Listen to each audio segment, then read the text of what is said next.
A chuva caía impiedosa sobre a calçada de mármore em frente ao Leela, no Príncipe Real, uma daquelas noites lisboetas que te lembram que a vida não é só sol e mar. Eu estava ali, encolhido sob o toldo, o colete de poliéster vermelho agarrado ao meu corpo molhado, sentindo o ardor nas costas que se tornara meu companheiro constante. Rick, mexe-te! O Jax, o miúdo de 20 e poucos anos que gerenciava os manobristas, Jax, podem acreditar, gritou sem se virar. Temos fila para a direita. Para de sonhar acordado. Era uma piada cruel à vida. Eu, João Íris, que outrora sonhava com helicópteros particulares e contratos multimilionários, agora sonhava apenas em chegar ao fim do turno sem partir as costas. E, no entanto, na minha cabeça, eu nunca deixara de ser aquele João, o CEO de uma empresa que valia milhares de milhões, o homem que fazia o mercado tremer. Uma ilusão, eu sei, uma mentira que contava a mim mesmo para continuar a respirar. Naquele preciso momento, enquanto eu caminhava apressado para um Porsche 911 reluzente, sentindo o couro novo e o cheiro a luxo que me invadiu, um cheiro que antes era o ar que eu respirava, a memória apertou-me a garganta. Lembrei-me do meu divórcio, do escritório imaculado no 45º andar, no topo de um dos edifícios mais caros de Lisboa, com a vista para o Tejo. O cheiro de limpo e o perfume amadeirado caro do Tom Ford, o meu perfume, pairavam no ar, enquanto eu ajustava as abotoaduras e via o meu reflexo no vidro do chão ao teto. 42 anos, no auge, na capa da Forbes. Eu sentia-me invencível. Do outro lado da mesa, Ana. Lembro-me dela perfeitamente, embora na altura eu a visse apenas como um borrão. Aliás, era essa a minha maior cegueira, não ver a mulher que ela era de verdade.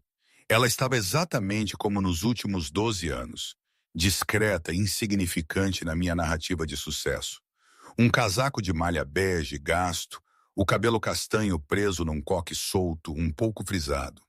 Ela lia um romance de bolso enquanto esperávamos pelos advogados. Ela não parecia a mulher de um bilionário. Parecia uma bibliotecária perdida num lobby corporativo. E eu tinha vergonha dela, admito. Tenho vergonha de ter tido vergonha. Arthur, já estamos. A minha voz era impaciente, as palavras cortantes. O Arthur Souza, meu advogado de longa data, um tubarão em fato de 3 peças, deslizou uma pasta pesada pela mesa. Tudo em ordem, Sr. Íris. A divisão de bens está exatamente como discutimos. Como a senhora X assinou o acordo pré-nupcial há 12 anos e não contestou a valorização da Iris Dynamics, a separação é surpreendentemente limpa. Ele parecia quase desapontado, como um cão de caça a quem negaram a presa. A Ana nunca brigava. Ela simplesmente cedia. Pousei a caneta. Ana marcou a página e levantou o olhar. Os seus olhos estavam calmos, não vermelhos de chorar, não em chamas de raiva, apenas vazios. Preparada, João, ela disse suavemente. Eu suspirei e inclinei-me, pondo a minha máscara de CEO compreensivo. Eu sabia que era difícil para ela, mas ambos sabíamos que aquele casamento estava morto há anos. Precisava de uma parceira que me acompanhasse. Alguém que entendesse o mundo em que vivia. Tu és feliz com coisas simples. E tudo bem, apenas já não sou eu. Era um discurso ensaiado, polido, desumano.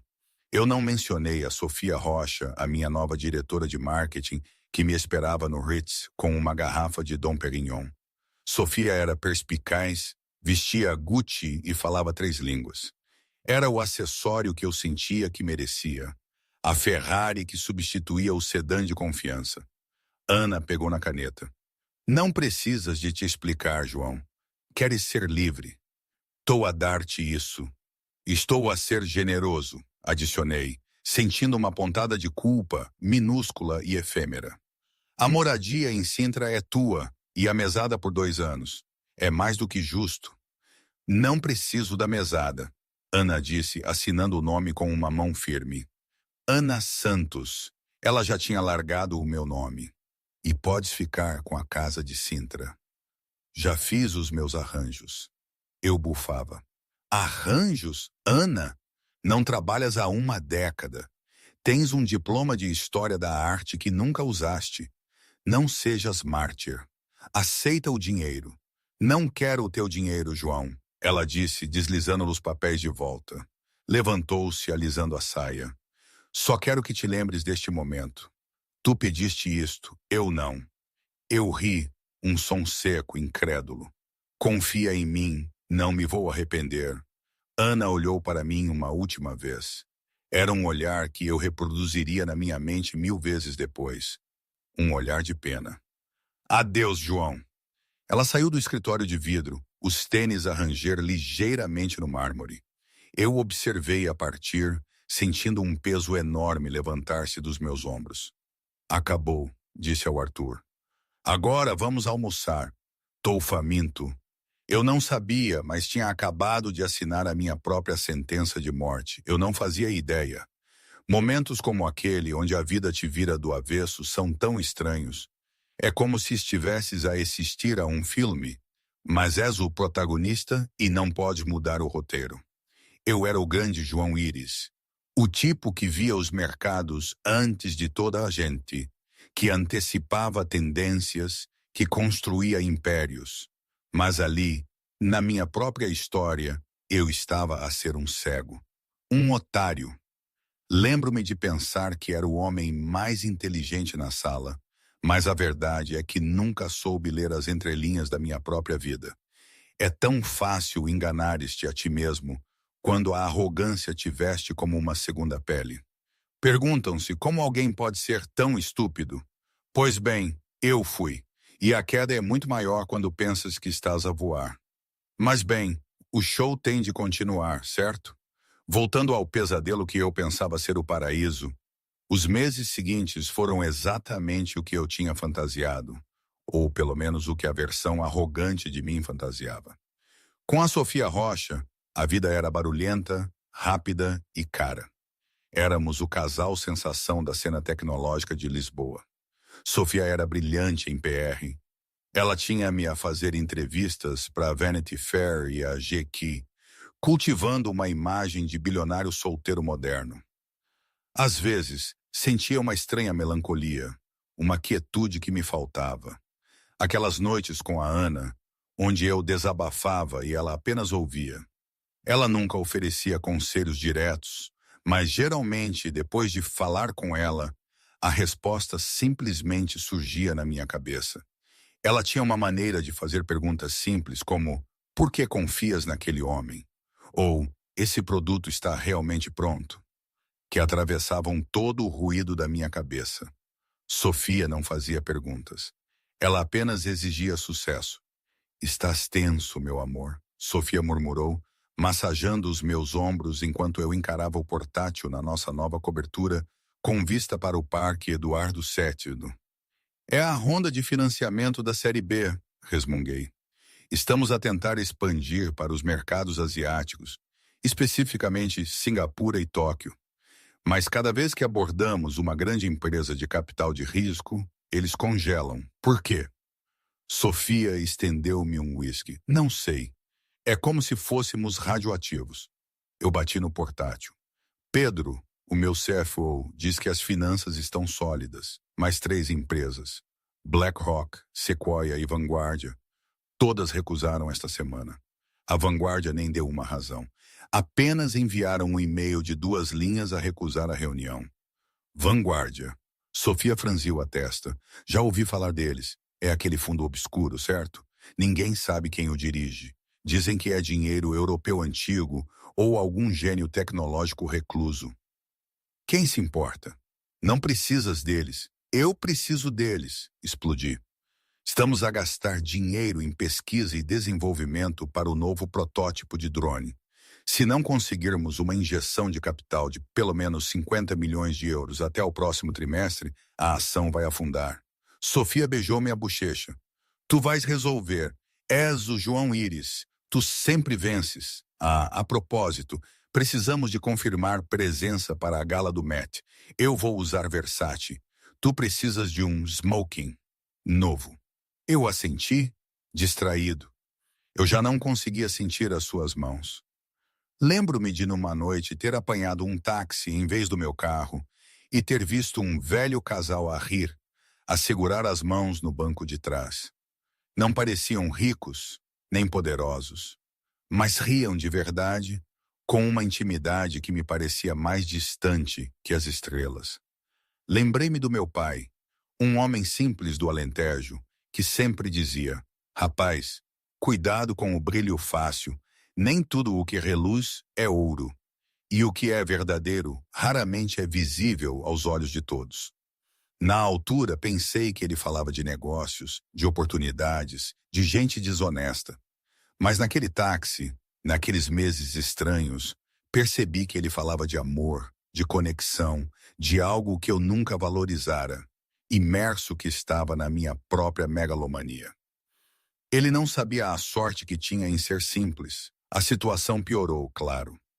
Mais tarde, naquela semana, estava a almoçar com o Pedro Almeida, o meu CFO, no Ler Nada, aquele restaurante chique do centro de Lisboa. O Pedro estava pálido. Desabafa, Pedro. Eu ordenei, cortando o meu tártaro de atum. É a cadeia de suprimentos, João. Pedro limpou o suor da testa. O nosso fabricante de chips em Coimbra acaba de cancelar o nosso contrato com efeito imediato. O quê? Eles não podem fazer isso. Temos um acordo de 5 anos.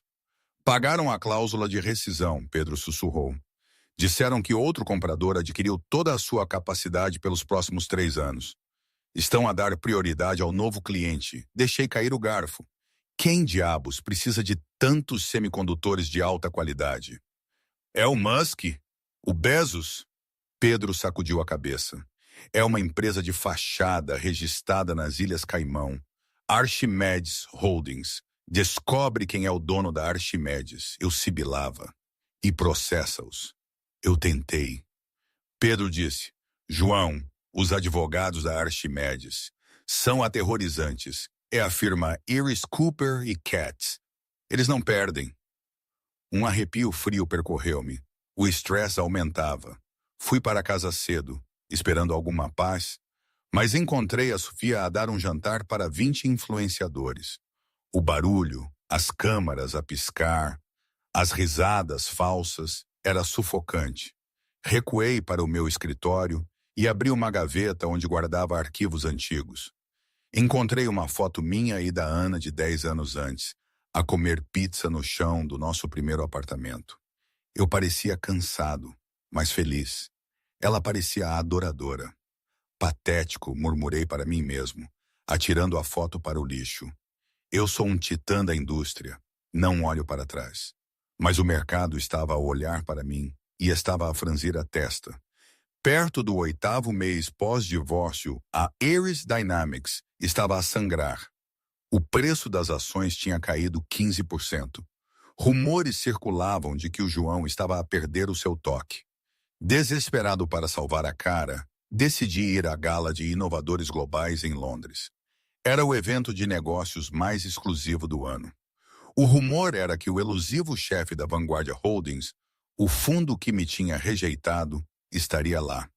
Se conseguir apenas 5 minutos com o presidente da Vanguardia, disse a Sofia no jato particular, posso encantá-los, posso explicar a visão.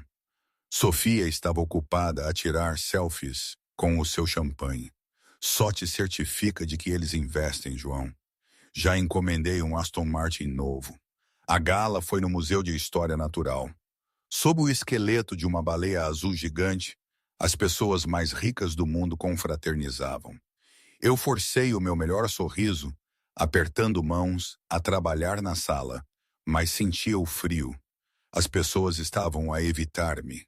Então vi o Arthur Souza, o meu antigo advogado. Arthur, aproximei-me dele. O que estás a fazer aqui? Isto é um parque de diversões de bilionários, não uma convenção de advogados. Arthur sorriu, mas já não era o sorriso deferente de um empregado. Era o sorriso de um homem que sabia um segredo. Represento um cliente muito específico agora, João. Conselho exclusivo. Quem? Exigi. É a vanguardia? De facto, sim. Arthur bebeu o seu vinho. Apresenta-me, disse eu, agarrando o braço do Arthur.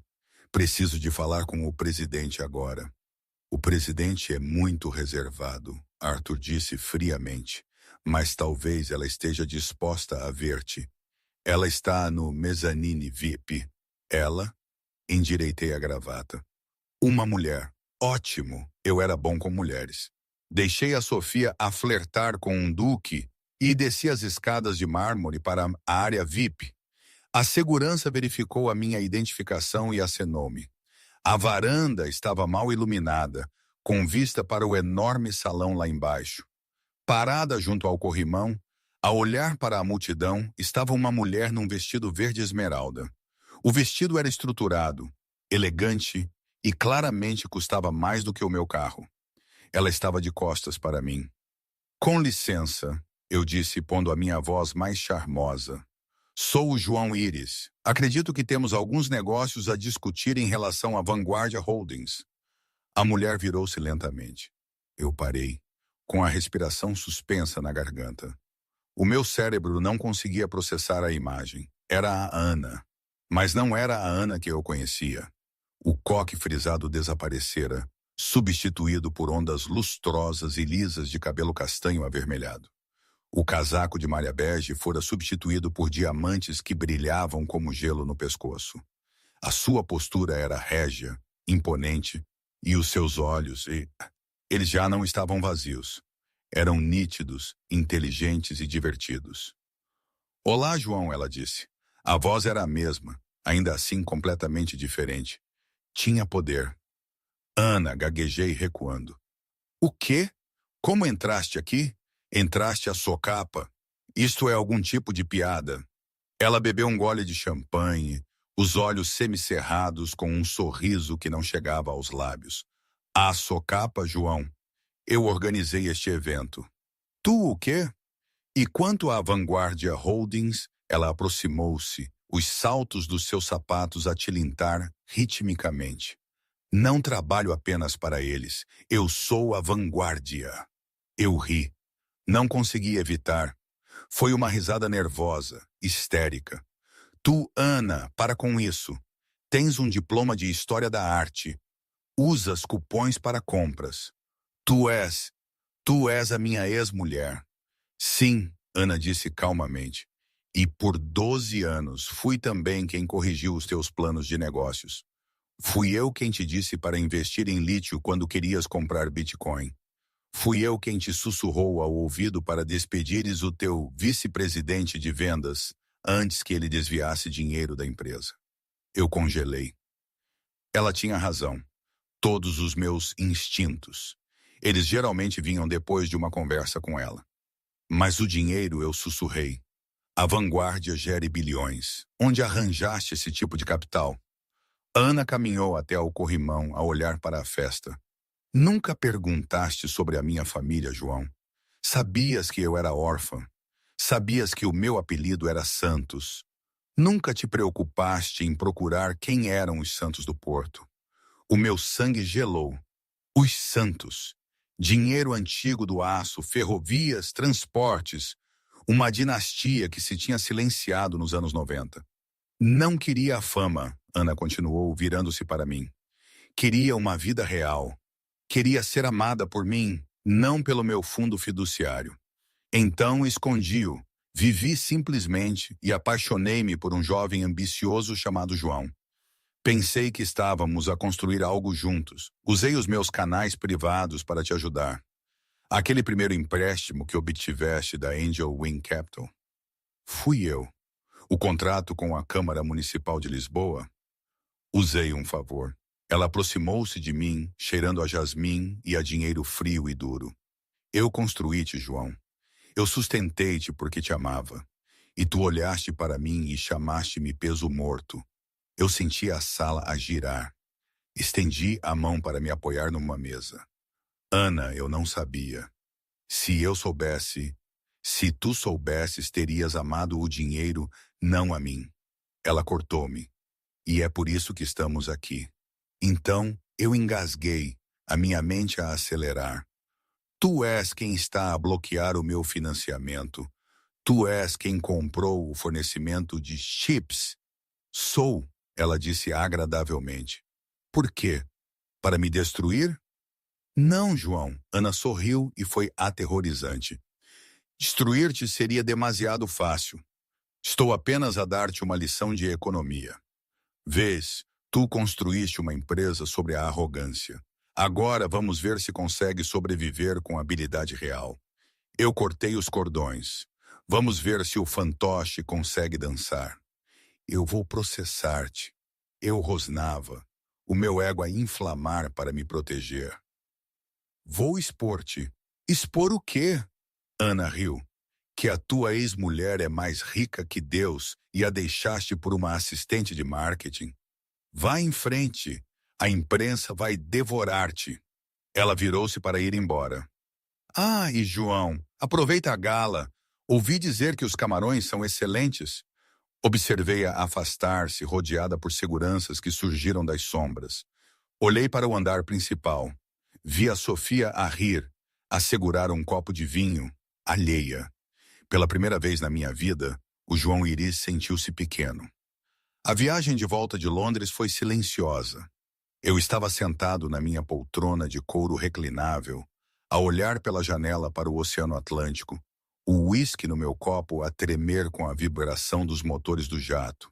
Não tinha contado a Sofia. Não podia. Se a Sofia soubesse que a ex-mulher apagada que ela tinha ridicularizado era, na verdade, a guardiã bilionária da economia global, a dinâmica do nosso relacionamento mudaria instantaneamente. Eu precisava que a Sofia me visse como o provedor, o rei. Resolvi lutar. Eu era o João Iris. Comecei com uma garagem e um ferro de soldar. Eu podia vencer a Ana. Na manhã seguinte, a atmosfera na Iris Dynamics era tóxica. A notícia da ronda de financiamento falhada em Londres tinha vazado. As ações caíram mais 8% na negociação pré-mercado. Eu entrei na sala de reuniões atirando o casaco para uma cadeira. A minha equipe executiva estava sentada à volta da mesa, parecendo passageiros do Titanic. Não precisamos da vanguarda. Eu berrei os meus olhos vermelhos. Não precisamos de bancos tradicionais. Somos uma empresa de tecnologia. Inovamos. Se a porta da frente estiver trancada, abrimos um buraco na parede. João, o Pedro Almeida, o CFO, disse baixinho. Perdemos o salário do departamento de engenharia esta manhã. Os rumores estão a espalhar-se. Talentos-chave estão a atualizar os seus currículos. Se não tivermos dinheiro até sexta-feira, os credores podem forçar-nos à falência involuntária. Eu disse que trato disso. Bati com o punho na mesa. Arranjem-me uma reunião com o Vitor Cruz. A sala ficou em silêncio. Até a Sofia, que estava a mexer no telemóvel, levantou o olhar. Vitor Cruz. Pedro empalideceu. João, não podes estar a falar a sério. O Cruz não é um capitalista de risco. Ele é um predador corporativo. Ele compra empresas em dificuldade, desmantela-as e vende as patentes.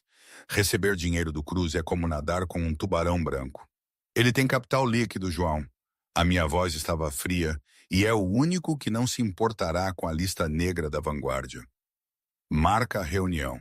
A reunião aconteceu naquela noite num clube de charutos privado em Lisboa. O Vitor Cruz era um homem enorme, de 60 anos, com pele como couro curtido e um sorriso que mostrava demasiados dentes. Ele fumava um charuto do tamanho de um bastão. Iris, o Cruz grunhiu sem se levantar. Ouvi dizer que estás a sangrar. Apenas um contratempo de fluxo de caixa. Eu menti suavemente sentando-me. Temos a tecnologia. O sistema de navegação de drones é revolucionário. Só preciso de um empréstimo ponte para nos levar ao lançamento no próximo mês. 50 milhões. Cruz riu, um som grave. Eu não faço empréstimos ponte, eu faço investimentos. Eu dou-te os 50 milhões, mas quero 40% de capital. E quero a tua garantia pessoal. 40% é roubo. Eu disse, embora o meu coração batesse forte. E o que queres dizer com garantia pessoal? Quero dizer, Cruz inclinou-se, o fumo a enrolar-se no seu rosto. Se a empresa entrar em incumprimento, ou se as ações caírem abaixo de 10 euros por ação, eu não levo apenas a empresa. Levo a tua cobertura. Levo a tua propriedade no Algarve. Levo os teus carros. Levo a camisa do teu corpo. Pões tudo em jogo. Era uma loucura, era um acordo que nenhum homem de negócios racional assinaria.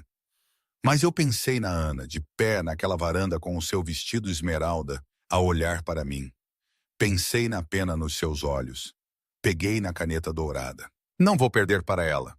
Feito, eu disse. Assinei os papéis. Acabava de hipotecar toda a minha vida num único lançamento de dados.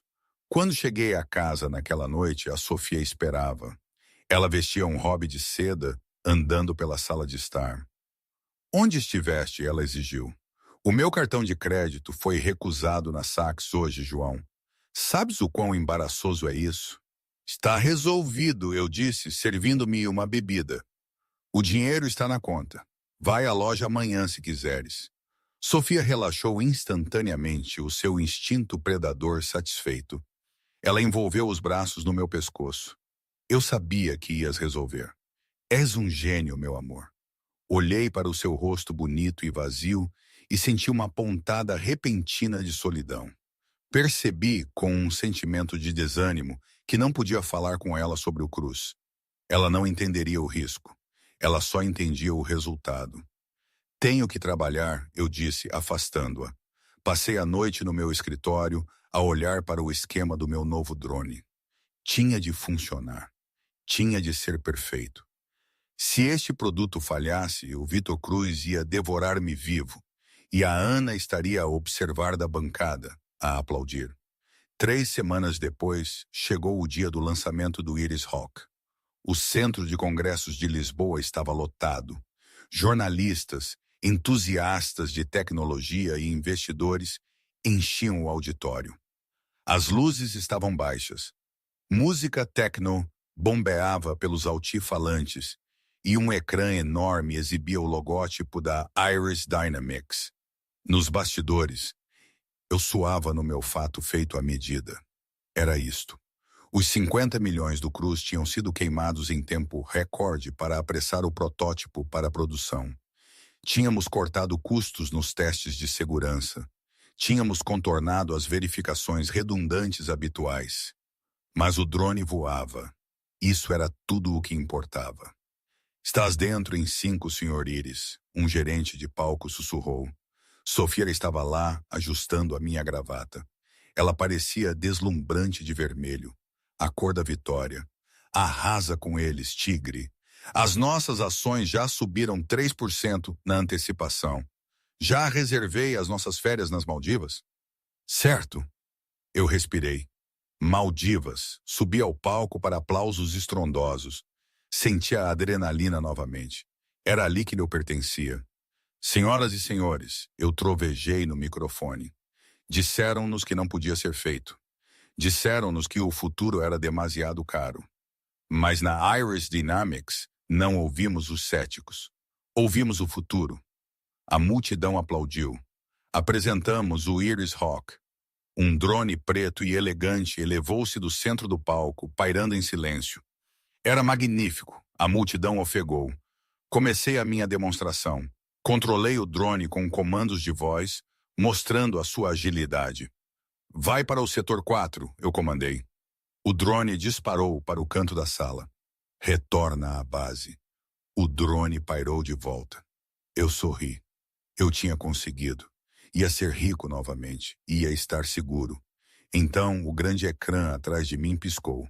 Em vez das especificações técnicas do drone, apareceu um feed de vídeo. A audiência murmurou confusa. Eu virei-me irritado. Dificuldades técnicas. Um momento, por favor, mas o vídeo não era um problema técnico.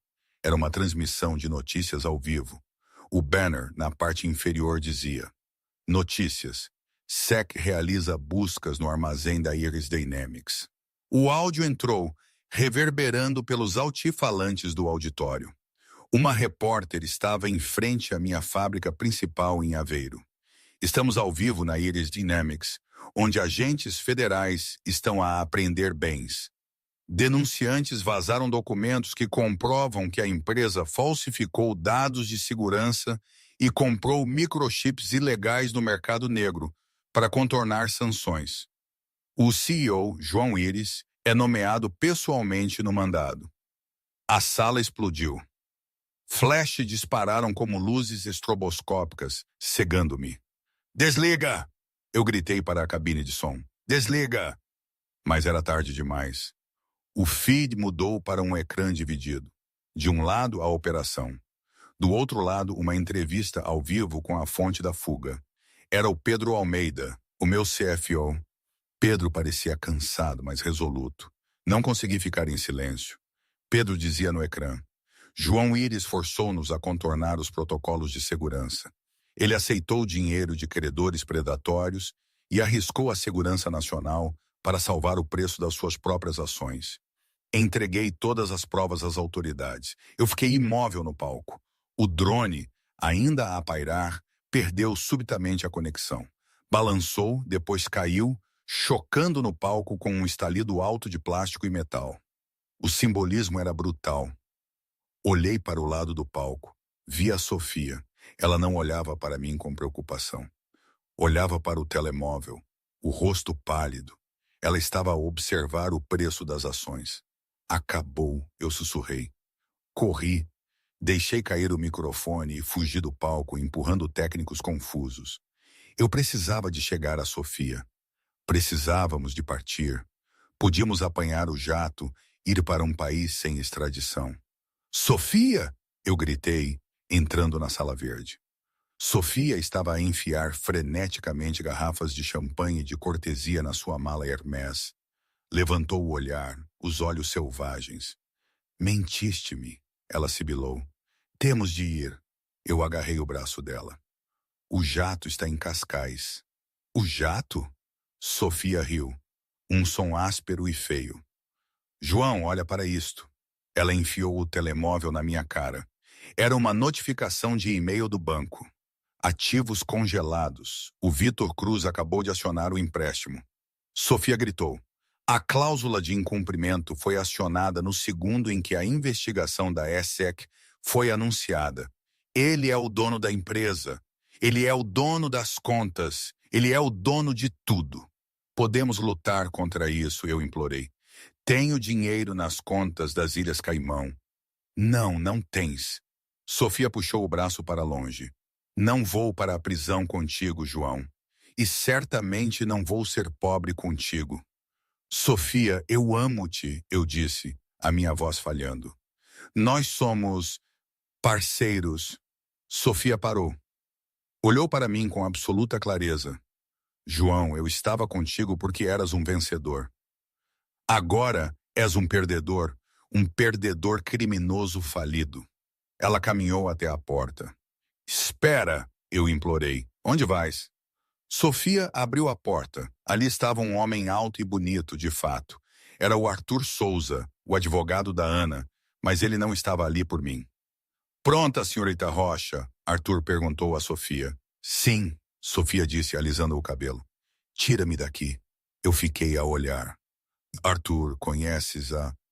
A senhorita Rocha tem cooperado com a minha cliente nos últimos 3 meses. Ela forneceu a documentação relativa aos chips do mercado negro. Ela garantiu para si um acordo de imunidade muito generoso e uma taxa de descoberto. Caí de joelhos. A traição era absoluta. A Sofia não me tinha apenas abandonado. Ela tinha sido a espiã na minha cama. Quem? Eu grasnei. Quem é a tua cliente? Arthur deu um passo para o lado. Caminhando pelo corredor, calma e serena no meio do caos do evento desastroso, estava a Ana. Desta vez, não vestia um vestido de gala. Vestia um elegante fato de negócios branco. Parecia um anjo vingador. Ela caminhou diretamente para a sala verde, pisando num rolo de fios.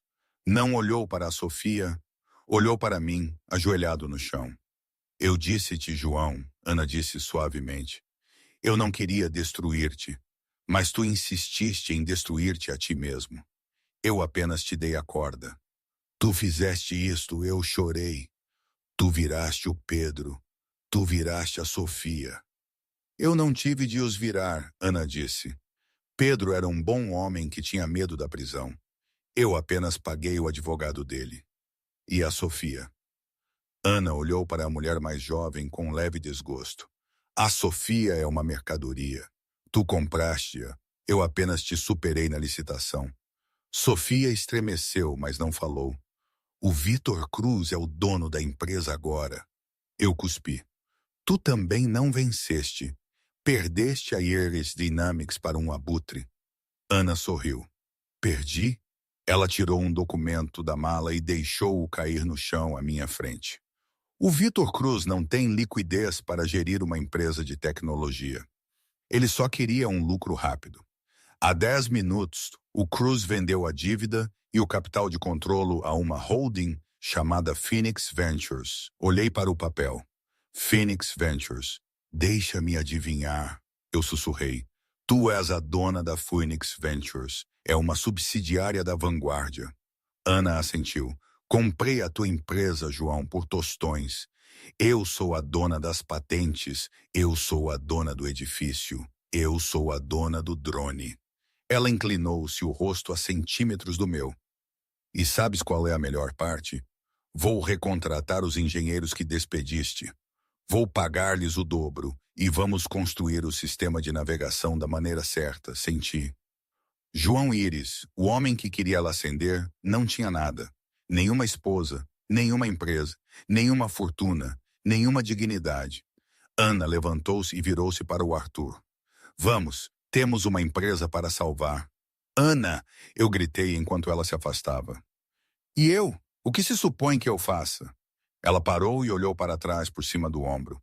Tens um diploma de engenharia, João. Ouvi dizer que o departamento de manutenção está a contratar. Começa com o salário mínimo. A queda de João Íris não foi um salto de penhasco. Foi um deslizamento lento e agonizante por uma montanha de vidro serrilhado. A investigação da SESC arrastou-se por 14 meses. Foi um ano de depoimentos, contas bancárias congeladas e a lenta erosão da minha alma. No final, não foi um julgamento que me acabou. Foi uma assinatura. Para evitar uma pena de 5 anos de prisão pelas violações de segurança e pelo escândalo dos chips do mercado negro, João concordou com um acordo judicial que era essencialmente uma sentença de morte financeira. Sentei-me numa pequena sala sem janelas no escritório do procurador-geral. À minha frente sentava-se o Arthur Souza. O advogado não parecia triunfante. Parecia aborrecido, a verificar o relógio, como se tivesse uma reserva para almoço que não queria perder. Os termos são absolutos, Sr. Orris, Arthur disse, deslizando o documento pela mesa de metal.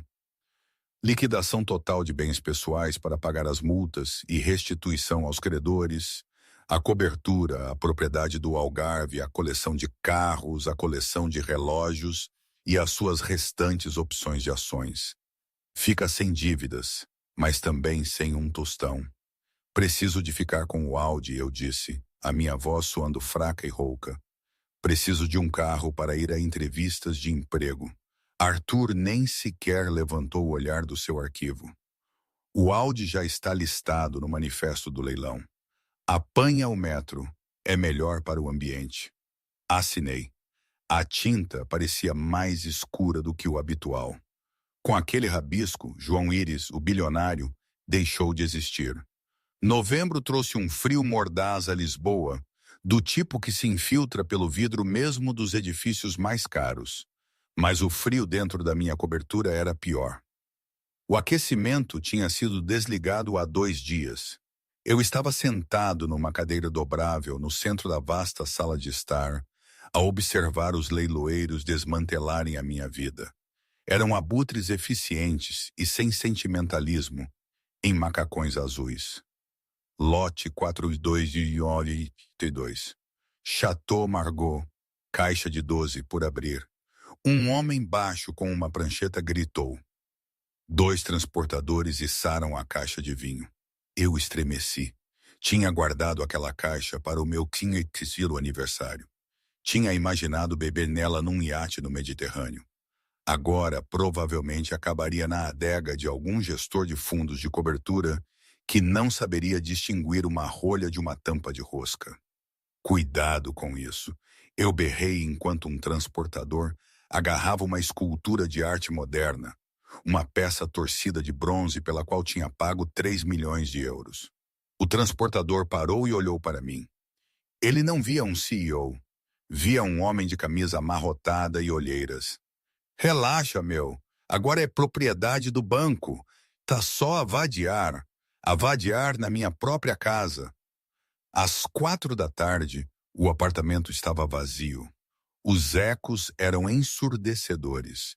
Caminhei até a janela do chão ao teto, com vista para o Parque Eduardo VII.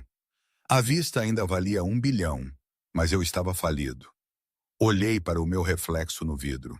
Esperava ver um monstro, mas apenas vi um homem de meia-idade cansado que tinha apostado no cavalo errado. Peguei na minha mala de viagem, a única bagagem que me era permitida ficar, e caminhei até o elevador. Deixei o meu cartão-chave no balcão de mármore. Não olhei para trás. A morte social foi mais rápida do que a financeira. Eu mudei-me para um aluguer de curta duração na Amadora, um estúdio por cima de uma lavandaria que cheirava perpetuamente a amaciador de roupa e fumo de cigarro velho. O meu telefone, outrora uma linha direta para as pessoas mais poderosas do mundo, tornara-se um tijolo de silêncio. Passava os dias sentado numa mesa laminada instável a enviar e-mails. Olá, Luiz. Apenas um momento difícil. O problema da SCC foi um mal-entendido. Estou à procura de um trabalho de consultoria. Tenho ideias para integração de IA. Vamos almoçar. Carlos, velho amigo, sei que as coisas parecem más, mas estou pronto para dar a volta por cima. Posso gerir a tua divisão de operações a dormir. Liga-me. Enviei 50 e-mails na primeira semana. Não obtive 0 respostas, nem mesmo uma rejeição educada. Eu tinha sido ignorado por uma indústria inteira. No mundo da tecnologia, o fracasso era tolerado, mas a toxicidade não. E graças ao desmantelamento estratégico da minha reputação pela Ana, João Íris era radioativo. Contratar-me era insultar a Phoenix Ventures, e ninguém queria insultar a mão que lhes dava microchips. A única vez que vi um rosto familiar foi na pequena televisão na lavandaria, lá embaixo. Era o programa da manhã. O apresentador estava radiante. E agora junta-se a nós a estrela revelação de Os Verdadeiros Impulsionadores de Lisboa. Sofia Rocha. Parei de dobrar as minhas meias. Olhei para o ecrã. A Sofia estava incrível. Vestia um fato de calças branco, o cabelo perfeitamente penteado. Segurava um batom. Foi um pesadelo. Honestamente, Sofia dizia, enxugando uma lágrima falsa. Eu era jovem. Eu era ingênua. João Íris manipulou-me. Ele fez-me acreditar que estávamos a mudar o mundo, mas ele estava apenas a usar-me para encobrir os seus crimes. Fico feliz por ter saído antes que perdesse a minha alma. E agora tens a tua própria linha de beleza. O apresentador aplaudiu. Sobrevivente, eu adoro. Exatamente. Sofia estava radiante. É para mulheres que sobrevivem a homens tóxicos. Eu atirei uma meia à TV. Ela ricocheteou inofensivamente no ecrã. Ela era a sobrevivente? Ela foi quem me empurrou para cortar custos. Ela foi quem exigiu o estilo de vida que exigia a fraude. Mas a história é escrita pelos vencedores, e a Sofia Rocha estava a vencer. Desliguei a TV e sentei-me no escuro. Em janeiro, o dinheiro da venda das minhas roupas de marca para uma loja de segunda mão tinha acabado. Eu precisava de um emprego. Qualquer emprego. Baixei as minhas ambições. Parei de me candidatar a cargos de CEO. Candidatei-me a vice-presidente, depois diretor, depois gerente, depois associado. Finalmente consegui uma entrevista numa empresa de logística de médio porte em Almada. O gerente de contratação era um miúdo chamado Tiago, talvez com 26 anos, a usar um hoodie. O Tiago olhou para o meu currículo, depois para mim. Tu és aquele João Íris? Tiago perguntou, girando uma caneta. Tenho muita experiência em logística, eu disse, tentando soar humilde, mas autoritário. Construí uma cadeia de suprimentos global do zero. Sim, e depois usaste-a para contrabandear chips ilegais e faliu uma empresa. Tiago sorriu. Olha, não posso contratar-te. A verificação de antecedentes por si só acenderia como uma árvore de Natal. Além disso, sinceramente, seria estranho. Não posso pedir ao tipo que já esteve na capa da Forbes para atualizar as folhas de Excel. Preciso do trabalho, Tiago, eu disse, a minha voz tensa. Farei as folhas de cálculo. Não vou reclamar. Tiago suspirou. Vai às agências de trabalho temporário. Eles não se importam com quem tu foste. A humilhação tem um sabor. Sabe a café morno num copo de esferovite na sala de espera de uma agência de trabalho temporário chamada Workforce Solutions. Acabei numa pequena loja de reparação de eletrônica em Odivelas, chamada Conserta Rápido. O proprietário, um homem chamado Sal com gordura debaixo das unhas e um olhar cético, olhou para a minha candidatura. Diz aqui que tens um mestrado em engenharia do MIT. Sal grunhiu. Tenho, eu disse. E queres consertar ecrãs de iPhone rachados por 15 euros a hora? Gosto de trabalhar com as minhas mãos. Eu menti. Sal riu. Uma tosse de fumador rouca. Amigo, vi as notícias. Tu és o tipo dos drones, o tipo que perdeu tudo. Sal inclinou-se sobre o balcão. Não posso contratar-te para consertar telefones. Estás sobrequalificado e és uma responsabilidade. Mas Sal rabiscou um número num guardanapo engordurado. O meu primo gere um armazém de distribuição em Loures. É brutal. Turnos de 12 horas. Levanta as caixas. Escana os códigos de barras. Não pensas. Não falas. Apenas te moves. Estão sempre a contratar porque ninguém dura mais de um mês. Eu peguei no guardanapo. Obrigado, Sal. Não me agradeças ainda, Sal murmurou. Tens as mãos macias, Íris. Vais odiar. O armazém era uma caverna de barulho e miséria. As esteiras rolantes zumbiam incessantemente. Os scanners apitavam como monitores cardíacos erráticos e o ar cheirava a cartão, pó e suor. Fui atribuído à Zona 4, mercadorias pesadas. O meu trabalho era levantar caixas de detergente, comida para animais e pesos de um palete para a esteira. Bip. Levanta, vira, coloca. Bip. Levanta, vira, coloca. 2 horas depois, a minha lombar começou a latejar. 4 horas depois, os meus pés pareciam estar a sangrar dentro das minhas botas de trabalho baratas. 6 horas depois, deixei cair uma caixa de areia para gatos. Ela abriu-se, espalhando grânulos cinzentos por todo o lado. Limpa isso, novato, o supervisor de piso gritou. E isso vai sair do teu salário.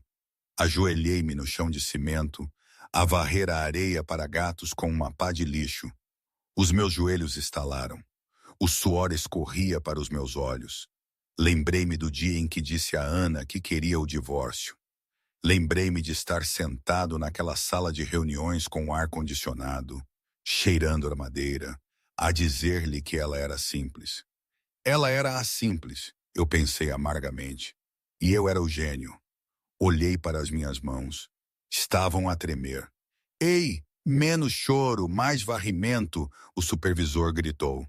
Levantei-me, despejei o pó na lixeira. Voltei para a linha. Bib, levanta, vira, coloca. Eu já não era João Íris. Eu era o empregado número 4920 e tinha um longo caminho a percorrer antes que o turno terminasse. Esta era a minha realidade agora. A escalada para baixo do topo tinha lá acabado. Eu tinha lá atingido o fundo e o fundo era feito de cimento. E agora, de volta àquela noite. Ali estava eu, na chuva, a segurar o volante de um Porsche, por alguns segundos sentindo aquele aroma, imaginando que tudo era como antes, que eu estava a ir para uma reunião de conselho, que eu ainda era o João Íris. Mas então tinha que estacionar, entregar as chaves ao assistente e correr de volta para a chuva para abrir a porta para outro estranho. Perto das 20h30, a azáfama abrandou. Encostei-me ao pódio, a esfregar as minhas costas doridas. Observei os clientes lá dentro através das grandes janelas de vidro. Via-os a rir, via os empregados a servir vinho. Eu conhecia daquela carta de vinhos. Conhecia a colheita do Bordeaux que estavam a servir. Sabia que o risoto de trufas custava 85 euros. Agora, 85 euros era o meu orçamento para compras de 2 semanas. Atenção, Rick. Jack sinalizou. Peixe graúdo a chegar. Fica esperto. Não me envergonhes. Um longo Rolls-Royce Phantom preto obsidiana parou silenciosamente no passeio. Era o tipo de carro que dividia o trânsito como o Mar Vermelho. As bandeiras diplomáticas no paralamas esvoaçavam ao vento. Endireitei o colete e limpei a chuva da testa. Aproximei-me da porta traseira do passageiro. Este era o trabalho. Abre a porta. Sorri. Pega no talão. Desaparece. Puxei a pega pesada e abri a porta. Um homem saiu primeiro. Era alto, talvez com 50 anos, com cabelo grisalho e uma linha de maxilar que sugeria dinheiro antigo. Vestia um smoking com uma facilidade que eu nunca tinha dominado. Eu sempre vestira os meus fatos como uma armadura, mas este homem vestia-os como um pijama. Cuidado com a poça, meu amor, o homem disse, virando-se para o carro. Estendeu a mão de uma mulher agarrou-a. Dedos esguios adornados com um único anel de safira enorme. Eu congelei. Eu conhecia aquela mão. Eu conhecia a forma daqueles dedos. Ana saiu do carro. Por um momento, os sons da cidade, as buzinadelas dos táxis, as sirenes distantes, o burburinho dos pedestres desvaneceram-se num rugido abafado. Eu não conseguia respirar. Ela estava magnífica. A Ana de quem me tinha divorciado tinha sido apagada. Uma pintura à aguarela deixada à chuva. Esta Ana era óleo vívido sobre tela. Vestia um vestido comprido de veludo azul meia-noite que abraçava uma figura que eu mal reconhecia. O cabelo, outrora frisado e puxado para trás num coque severo, agora caía em ondas castanhas lustrosas sobre os ombros. Mas foi o seu rosto que me parou o coração. As linhas de preocupação tinham desaparecido. Os seus olhos, que antes costumavam olhar para o chão, examinavam a fachada do restaurante com uma confiança calma e divertida. Ela não parecia uma bilionária, parecia uma rainha. Eu entrei em pânico. A vergonha foi um golpe físico no meu estômago. Eu não podia deixá-la ver-me. Não assim. Não com um colete vermelho barato, molhado e a tremer, a servir de porteiro para a vida que eu costumava possuir. Puxei a aba do meu boné para baixo, protegendo os meus olhos. Virei o corpo ligeiramente, esperando permanecer apenas um criado sem rosto na periferia. Boa noite, senhor, senhora. Eu murmurei para o chão, estendendo a mão para o chaveiro. O homem, o estranho de cabelo prateado, sorriu calorosamente. Boa noite. Guarde-o por perto, sim? Não demoraremos muito.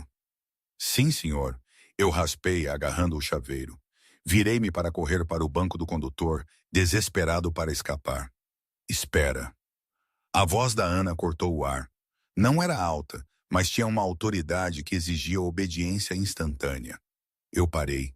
A minha mão tremia na maçaneta da porta. Eu conheço essa voz, ela disse suavemente. Por favor, Deus, não, eu pensei. Deixa-me ir. Vira-te, por favor, ela disse. Fechei os olhos por um segundo, engolindo a bile na minha garganta. Virei-me lentamente, levantei o queixo. Se isto era a minha execução, eu iria enfrentá-la. Ana olhou para mim. O reconhecimento foi instantâneo. Os seus olhos arregalaram-se ligeiramente, não em choque, mas numa espécie de fascínio distante. Ela inclinou a cabeça, a estudar-me como se estuda um edifício em ruínas. João, ela respirou. O homem ao lado dela olhou da Ana para o manobrista. Conheces este? Costumávamos conhecer-nos, Ana disse, a sua voz indecifrável. Há muito tempo. Eu estava ali. A chuva a escorrer da aba do meu chapéu para o meu nariz. Eu queria gritar. Queria pedir desculpas. Queria gritar com ela por me ter arruinado. Mas tudo o que podia fazer era ficar ali nos meus sapatos molhados. Olá, Ana, eu disse, a minha voz falhando. Tu pareces, ela arrastou a voz, os seus olhos varrendo as minhas calças manchadas e a etiqueta com o meu nome que dizia apenas Rick. Tu pareces cansado. Eu trabalho para viver agora, eu disse, uma faísca da minha antiga defensiva a inflamar-se. Trabalho honesto.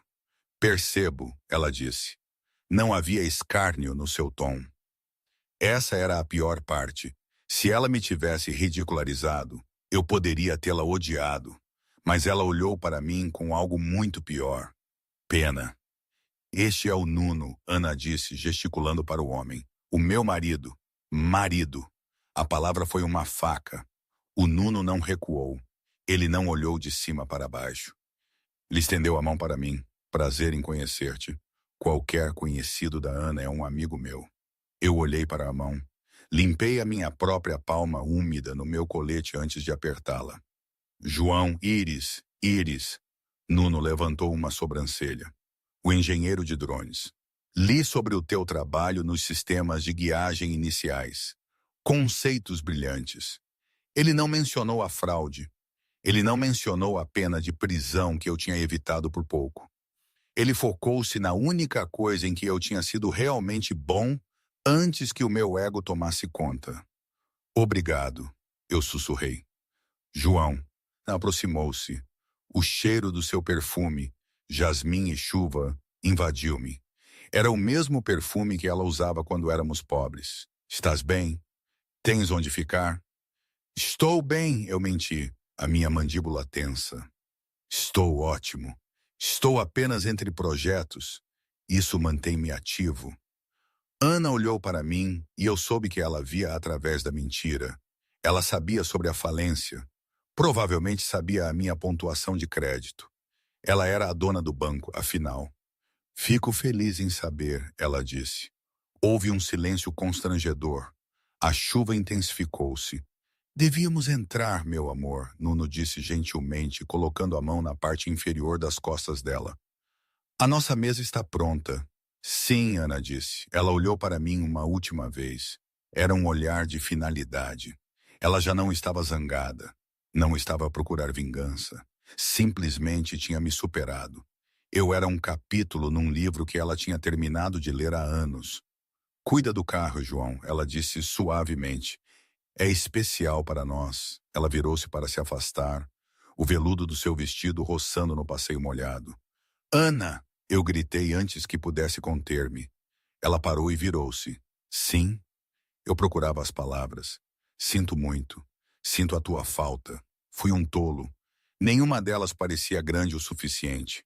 Nenhuma delas mudaria o fato de que eu estava na chuva e ela estava a caminhar para a luz. Tu estavas certa, eu disse, a minha voz quase inaudível sobre o trânsito. Sobre tudo. Eu era o peso morto. A expressão da Ana suavizou-se. Por uma fração de segundo, eu vi a mulher que costumava fazer-me panquecas aos domingos de manhã. Não, João, ela disse. Não eras peso morto. Eras apenas um homem que se esqueceu que o dinheiro não te torna grande. Apenas te faz ficar num patamar mais alto e a queda é muito mais longa. Ela abriu a sua carteira de mão. Não, eu disse recuando. Não quero o teu dinheiro. Não é caridade, João, ela disse firmemente. É uma transação. Estás a prestar um serviço. Eu sou a cliente. Nunca confundas negócios com emoção. Tu ensinaste-me isso. Ela tirou uma nota de 100 euros e apertou-a na minha mão. Os dedos dela estavam quentes. Os meus estavam gelados. Adeus, João. Ela pegou no braço do Nuno e juntos subiram as escadas alcatifadas de vermelho e entraram no brilho dourado do restaurante. As pesadas portas de carvalho fecharam-se atrás deles, abafando o barulho, o frio e o manobrista. Eu fiquei sozinho no passeio. Olhei para a minha mão. Na minha palma estava uma nota de 100 euros. Era o suficiente para comprar compras para o mês. Era o suficiente para ligar o aquecimento no meu apartamento. Uma buzina de carro tocou atrás de mim. Ei, amigo, vais estacionar o carro ou ficar a olhar para o dinheiro? Um empresário num Lexus gritou. Tenho uma reunião em 10 minutos. Anda! Eu estremeci. O feitiço estava quebrado. Enfiei o dinheiro no bolso. Limpei a chuva dos meus olhos, que ardiam com lágrimas quentes e raivosas. Já vou, senhor! Eu gritei de volta, a minha voz a falhar. Abri a porta do Rolls-Royce Phantom. Sentei-me no banco do condutor, rodeado pelo luxo que tinha renunciado. Ajustei o espelho e, por uma fração de segundo, vi o meu próprio reflexo. Parecia velho, parecia cansado, parecia um estranho. Engatei a marcha e conduzi o carro para a escuridão da garagem, deixando a luz do restaurante para trás para sempre. Será que ela foi longe demais? Tirar tudo, deixar-me sem nada, apenas para me ensinar uma lição? Ou recebi exatamente o que merecia pela minha arrogância e pela forma como a tratei? Não sei, para ser sincero. Há dias em que a raiva me corrói no troço. Uma estranha paz por estar livre daquela corrida louca que era a minha vida. É tudo tão confuso, esta coisa toda de certo e errado. Mas é a minha vida agora, ou o que resta dela. E talvez, só talvez, seja a minha chance de finalmente aprender a ver